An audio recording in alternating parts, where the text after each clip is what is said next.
அண்ணா வணக்கண்ணா. அண்ணா நீங்கள் பார்க்குற அல்டோ 2012ங்க, 3 ஓனருங்க, டயர் பேண்ட் 80 கண்டிஷனுங்க, இன்சூரன்ஸு லைவுங்க, ஏசி ஒர்க்கிங், ரீப்ளேஸ்மெண்ட் எதுவும் கிடையாதுங்க. வண்டி நல்லா இருக்குண்ணா. இதோட விலை வந்துங்க ரூ. 2 கேட்குறாருண்ணா. ஒரு 75 ரூபாய்க்கு 1,75,000 ட்ரை பண்ணலாம்ண்ணா.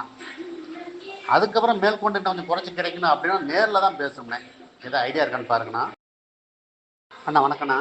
அண்ணா நீங்கள் பார்க்குற அல்டோ 2012ங்க, 3 ஓனருங்க, டயர் பேண்ட் 80 கண்டிஷனுங்க, இன்சூரன்ஸு லைவுங்க, ஏசி ஒர்க்கிங், ரீப்ளேஸ்மெண்ட் எதுவும் கிடையாதுங்க. வண்டி நல்லா இருக்குண்ணா. இதோட விலை வந்துங்க ரூ. 2 கேட்குறாருண்ணா. ஒரு 75 ரூபாய்க்கு 1,75,000 ட்ரை பண்ணலாம்ண்ணா. அதுக்கப்புறம் மேற்கொண்டு இன்னும் கொஞ்சம் குறைச்சி கிடைக்கும்.